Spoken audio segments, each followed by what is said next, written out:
Good. Ready to go? We're ready. Excellent. And there it is. All right, Caleb, you go first. Actually, I'm going to let Steve open it up. All right. Good We're all afternoon, passing off everyone. who goes first. Thank you for coming to GunCon 2024.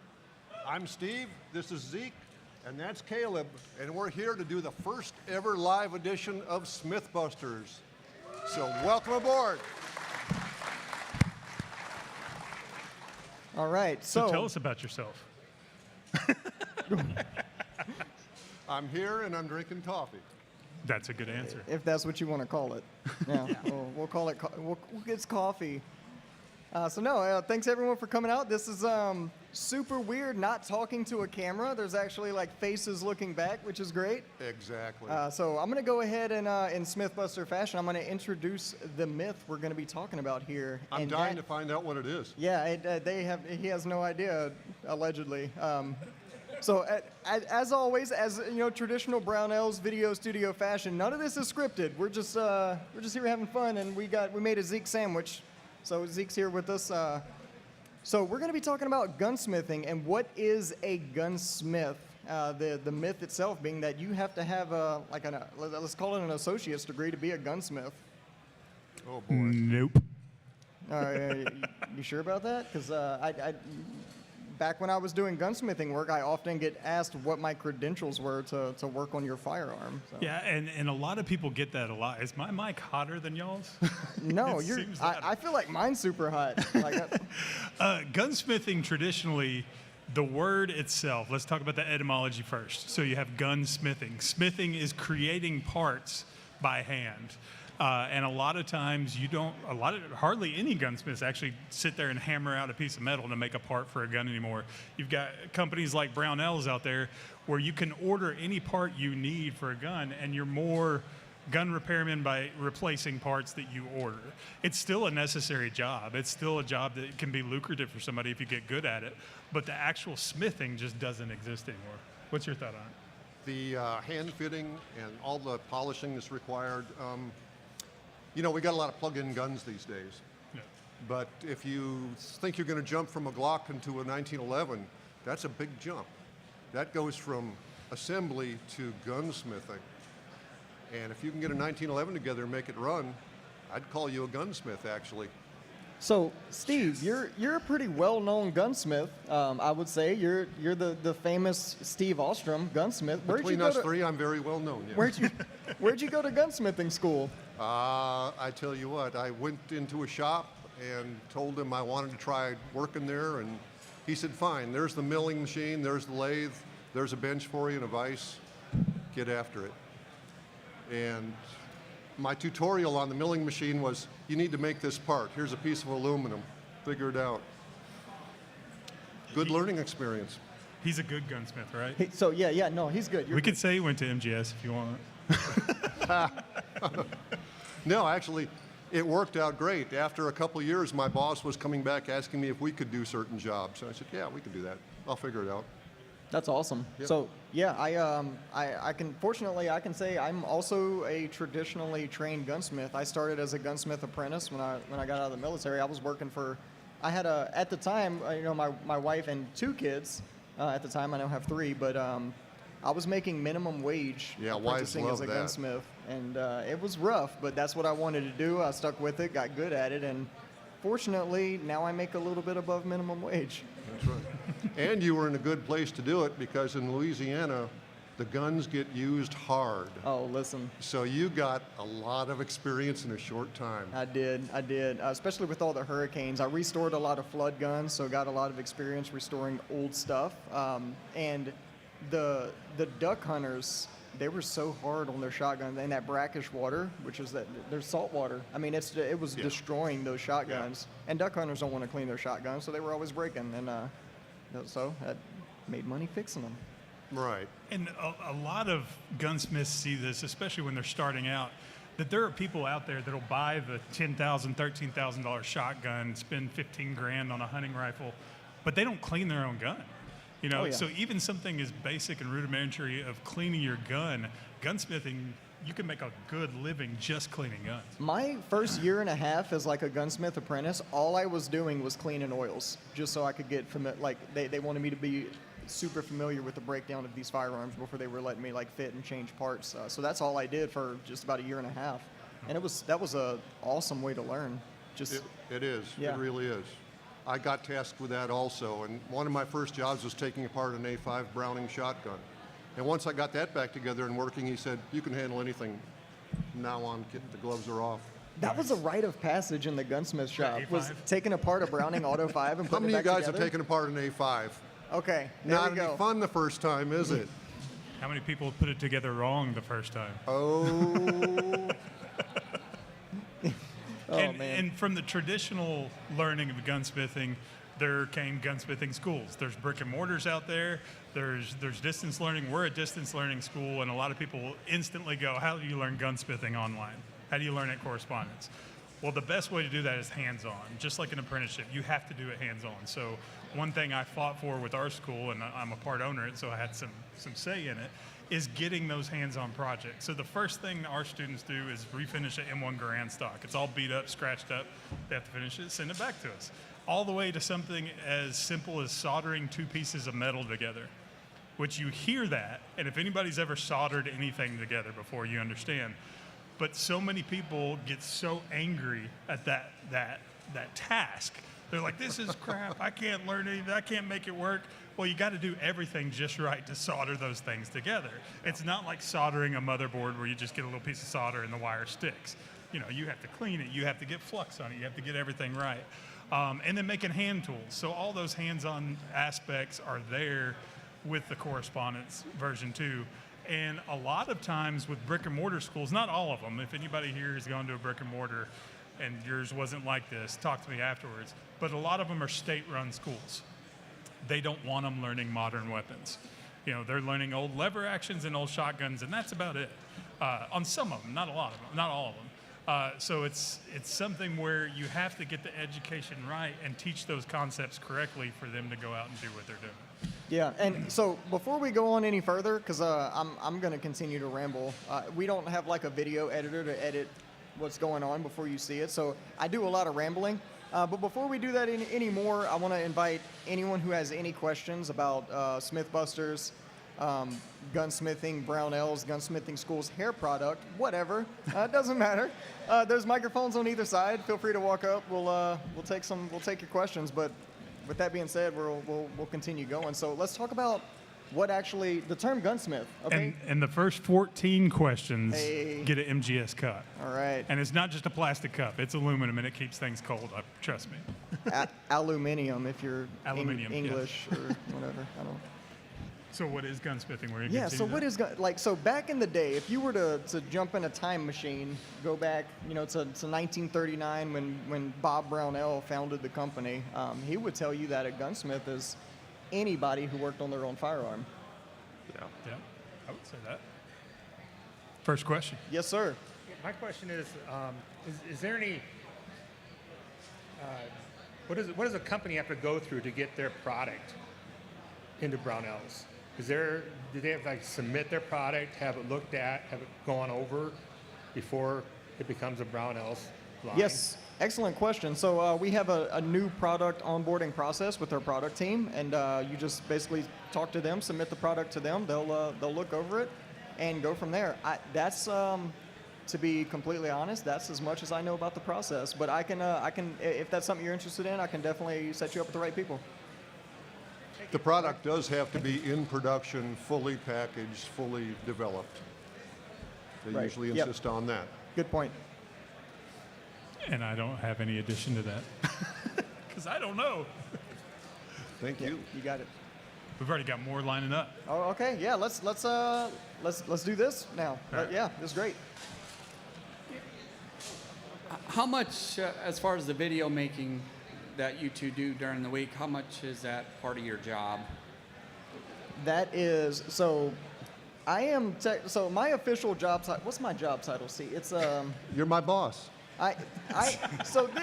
This is I get weird reactions you from this. knew. I am technically Steve's boss, which my entire job is just making sure he doesn't retire early. So that's what I do full time. I'm like, I gotta make Steve happy. But no, in all seriousness, that's our full time job. So we're in the studio all the time, and Yeah. when we're not filming studio, we're we're figuring out, what questions need to be answered so that we can better help because we're all about education, right? We make it's a little bit entertaining, but it's all about free education. So, and we don't monetize on YouTube, so we don't make a penny off of our YouTube account. I actually thought you were doing some gunsmithing at the same time. Oh, okay, got you. Sure. So, we work on a lot of personal projects. We don't do any gunsmithing for the public. I mean, we work on stuff for buddies here and there, but We reconfigure guns all the time to Yeah. appear in different videos with different product on them too. there's That a bunch itself of is a full-time job. Oh yeah, absolutely. There's a bunch of guns in the studio that are torn apart. The gun benches in the studio, all the tools are actually functional, right? We actually use those. So yeah. Yeah. Yep. All right, let's jump over to the Over here. left-hand side. Our left, your So, right.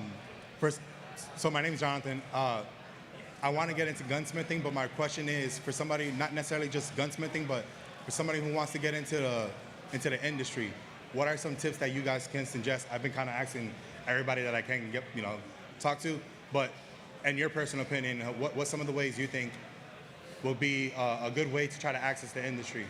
So I'm going to cheat. We had this conversation we earlier, did. and I'm going to give everybody what I gave him. A little bit about my background. I got into the gun industry through a podcast. I started Talking Lead with my buddy Marty in Nashville, Tennessee. We grew that pretty big. And then I went to work for another school, which shall not be named. And then had a TV show, and now I'm with MGS and I have ownership in it. And the biggest thing that kept me going in the beginning, getting into this industry, is constant content. And I know content is something that gets thrown around in the business world a lot, but it's important. And I was telling him earlier, because he's looking to go to gunsmithing school and potentially coming to our school, and just your phone, this thing right here, I'm not going to pull it out of my pocket because my jeans are tight, but that phone is free marketing. You pick it up and go, hey, I'm working on a Glock 19 today, blah, blah, blah, 10 seconds, boom, you just marketed your company. Yep. Whether it's gunsmithing, whether it's a manufacturer, if you're a trainer, if you're an instructor, or even if you're not in the industry, that phone is free marketing to you. Get that content out. I know, is it okay if I share a little bit about you? That's fine. All right, so he has a little social anxiety, right? You're not talking directly to an audience like we are right now. You're talking to nobody but a screen. So you don't have to worry about that. The trolls are going to come. They're going to be mean. They're going to pick out, I don't like your gray shirt. Why are you wearing a gray shirt? Why is your hair cut the way it is? They're going to say that stuff. What's that? I'm just giving him crap about it. I'm giving him crap about his great shirt. So if you're wanting to break into working in the industry, that's a great way to do it. If you're already in the industry and you have a company, just get that content out. Just press record. That's the simplest way. It's free. It's easy. And if you start to build a following and you do good stuff, it's going to come out. Don't be embarrassed of that first time.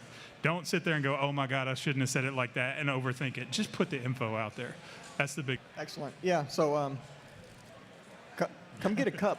Did I answer it good? Okay. Yes, sir. Yeah. Would you say that a gunsmith would be somebody who is a machinist that specializes in guns? In many cases, yes. Steve, you want to take that one? Yeah, I do a lot more metal work than woodwork. And if you can use a lathe and a milling machine, if you can weld, that's a real plus a lot of times. You can make any part you need if the price is right, So you can work on the rarer guns, the parts, the guns that parts aren't available for, things like that. It's really nice to have that luxury. But also, if you're a machinist, barreling up a 700 type action and producing a quarter-minute gun is not that tough to do. If you just take pains to line everything up correctly and don't overrush the job, you can turn out a really accurate rifle with not a lot of effort for a real machinist. It's not that tough. And a lot of gunsmiths are machinists first, and then they get into guns, and then they become really good gunsmiths with that. But you can get into the 1911 world that way real easy too by being a machinist. Long distance rifles, 1911s, made for it. Absolutely. All right. left hand side, or my left, stage right, I don't know, whatever. Yes, sir. There you go. All right, my question is, what do you recommend for like gunsmithing tools? Because I've kind of piecemealed my collection together, but I have problems with like my brass punches flaring out, and then it's hard to use them for what they're intended for, or like knocking out the gas pins if you want to change your gas block.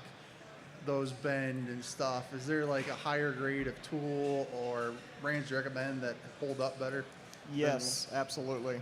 The thing to remember with brass punches is that you're constantly going to be refacing those punches because that brass is going to move. So that for them to get flared out, that's completely normal. Don't stress over that. Just reface them. And whenever you just run out of punch, that's when you know it's time to buy a new one. And with steel punches, there's a company that makes steel punches. What's the name? Brownells. Yeah. Brownells is that, yeah. So, and not only that, but if you break those punches, we've got a pretty good guarantee. So send them back. We'll send you new punches. So that's punches are gonna break. You're gonna break punches all the time because some pins are a lot more stubborn than others. That's just part of it. But yeah, just stare it also makes really good punches. I like a lot of stare it punches. Anybody else want to jump in on that? But don't send a brass punch to do a steel punch's job either. Sometimes you just got to go steel on steel.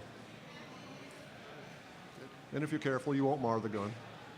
Now, were you wanting to know all kinds of basic tools you need to start off? More like, I know like Real Avid is probably on the cheap end, but they make like a giant kit. Like I said, I've kind of piecemealed mine. I got Brownell's hammer. I just bought the from Brownell's the like Obsidian Arms like full punch kit and stuff. But yeah, I've already bent some of those off. I would say too, starting off, a belt sander, something as simple as that. There's lots of things you don't think about, and when we put together our kit, we ask people like these guys, what should we have the students get when they graduate? Belt sander was one, tabletop grinder and buffer, a good vise, a good gun vise. That's and number one. Yeah, if you mentioned Real Avid, they have a 360 gun vise, and if anybody's ever worked on an AR in a vise where you're having to get and torque in all kinds of weird angles, this vise will go any angle you want in 360 degrees. So that's good. A lead sled, not all the time, but you could use it for a lot of different things. Punches, of course. I mean, you're going to be using punches all the time. A good screwdriver set for sure. And a hammer. A hammer. You need a hammer for everything. A hammer. One of those two-faced hammers actually with nylon and brass on it. Yeah. You'd be surprised how handy that comes in. Oh, yeah. Yeah, you'd be surprised how much you can do with a brass hammer that you just assumed you needed steel for. Brass will do most of it. Both legal and illegal. Hey, I know nothing. All right, next. First off, I just want to say thank you for all of your how-tos and your build videos. Those are really awesome. Thank you. To piggyback off that question, I'd like to put it forward to the panel. What are the top 5 or so pieces of equipment that you need for a new enthusiast builder?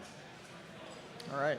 So vise, screwdriver set, hammer, punch set, and something else someone else is going to name. You got to have a good sturdy bench. You got to be able to hold the work. Holding the work is half the battle a lot of times. If you're working on the kitchen table or a card table or in your lap, things go wrong in a hurry, and you wind up scratching the gun or whatever. But if you can vise it down on a sturdy table and actually work on it, you'd be surprised how easily things move, how much more efficient it becomes. I want to see a show of hands. Get some glasses that magnify. Oh, that's a good idea, too. Yeah. Show of hands, how many people have actually worked on a gun in their lap? But it was last week. Yes. Funny story, there's a company out there that has build kits, and I won't mention their name, but they said to me, oh, you can build this firearm on the toilet in 30 minutes. I actually tried it. Everything Took me come out about okay? 45 minutes, my feet fell asleep, but it worked. All right. This is, we're also, after this, thank our hemorrhoid cream sponsor. So.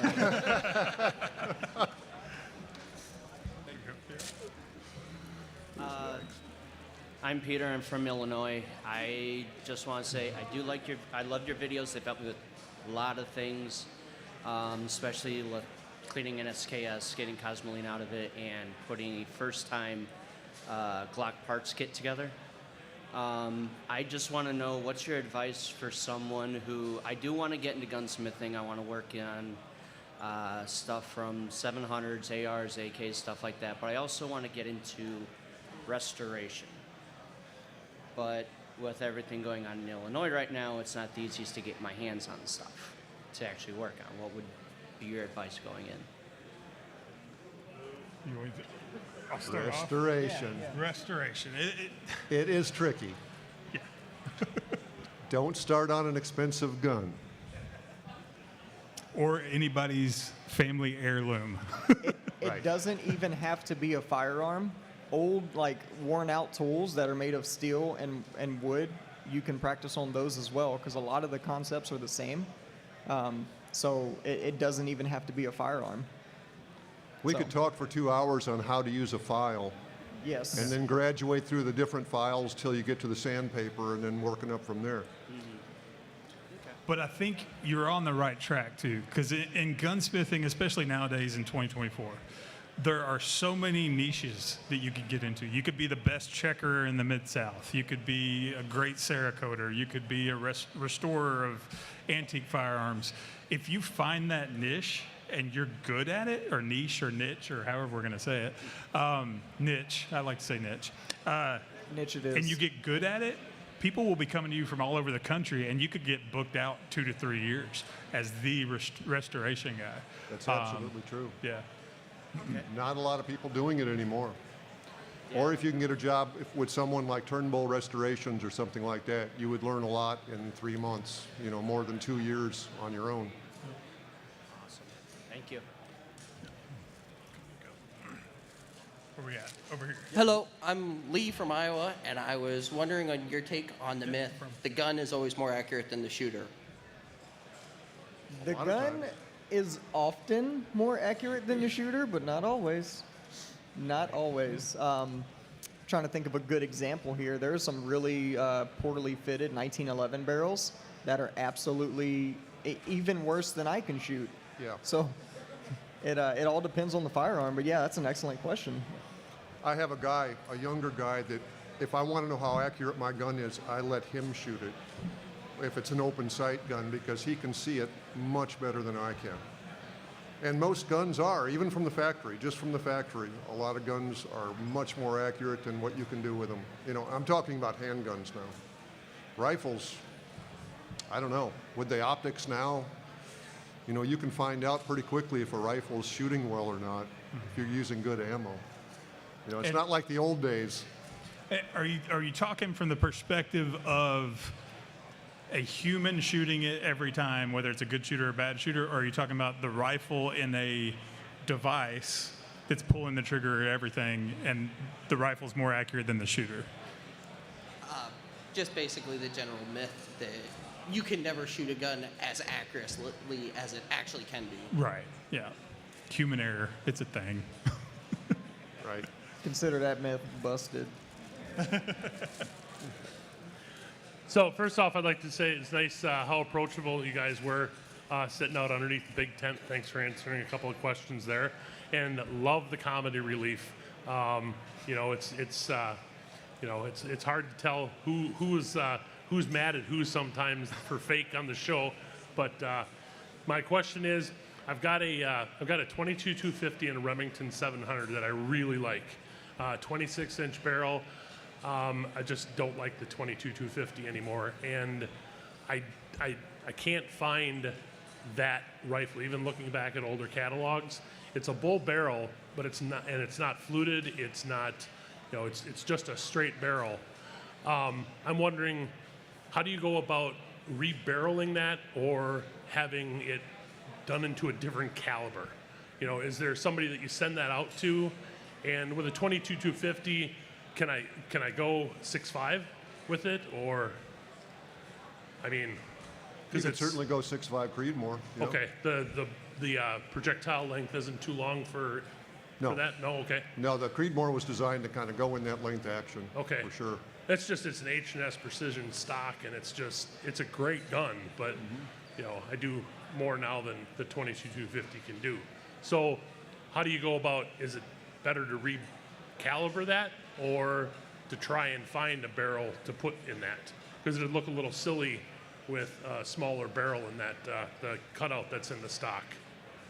I mean, as far as easier, it's always going to be easier to source a new barrel. That's going to be the easiest route, but it's going to be more expensive a lot of times too. So We've got some of the Schillen pre-threaded barrels in a heavy contour. I think we still carry some number 7s, don't we? Yeah, I think so. That's yeah, about as heavy as it gets with a taper at all to it. And they're as accurate as anything out there. Yeah, so Okay. I mean, anything that uses that bolt face diameter and that action length, your possibilities are endless as far as what caliber you can go to.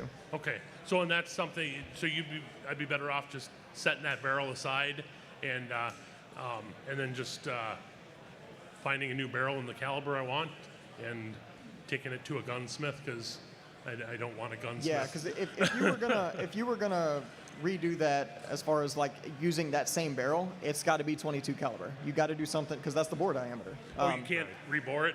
I wouldn't recommend it. No? Okay. No. Yeah, you'd be better off just getting a new barrel at that Okay. point. So, yep. Okay, cool, thanks. yep. Go ahead. All right. Hey, I was wondering if there's a good network or a way to find somebody to take on special projects like rebarreling an old 1901 or changing the caliber on a British Enfield from World War II. How do you find the right person to do stuff like that?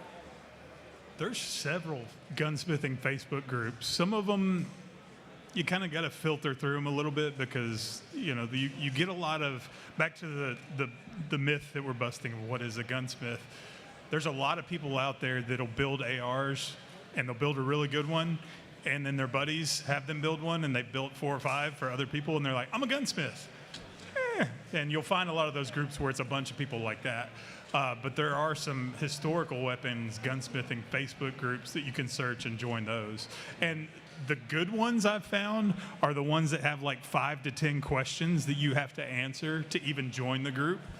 And those are the ones that you're going to feel a little more safer in. What about you guys? Anybody? Yeah, that was But I'll warn you, it's not cheap to work on military stuff anymore like it used to be.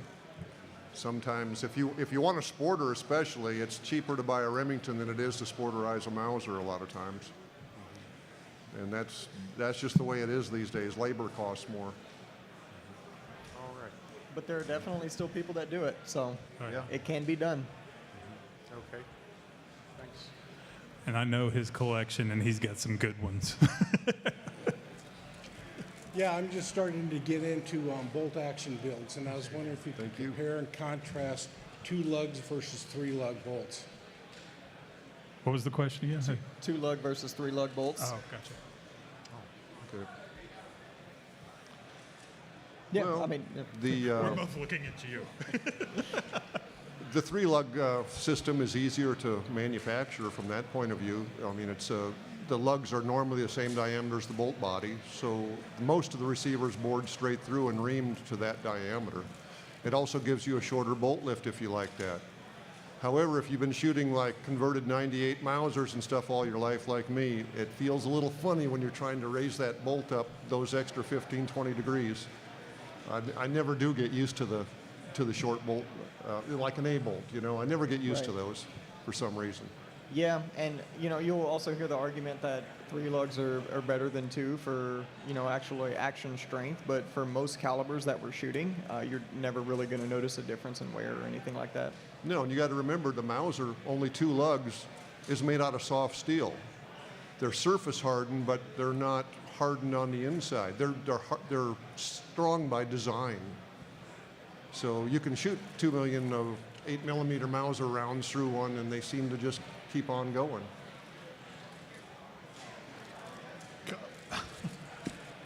Over here. Yeah, I was just wondering, how do you guys go about deciding on what myth you're going to talk about in a video for any given day? Yeah, no problem. Well, that's just easy. I sit down and I wait for Caleb to announce what it is. Yeah, so most of the time, I'll say most of the time, a lot of the time, Steve doesn't even know what the myth is going to be.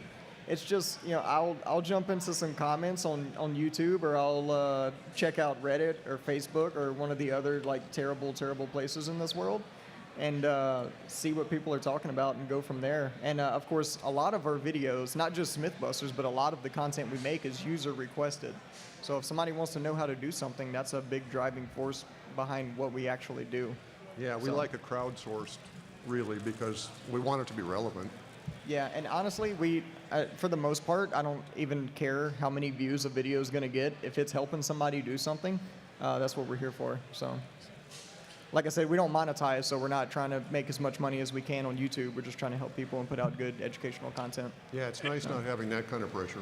It really is. And for a second there, I thought John was starting to dance for us, but he was telling us to wrap it up. So, yeah. So with that being said, I'll wrap it up a little bit here, then I'll pass it on to Steve to close. But the whole point of this is don't get hung up on titles. As far as like gunsmith goes, yeah, a gunsmith is great.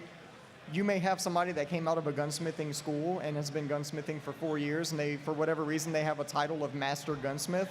I would rather take my gun to the guy that's been gunsmithing for 20 plus years and just calls himself a gunsmith, right? So don't get caught up on titles. The wonderful thing about the internet now is that we can check reviews of places, right?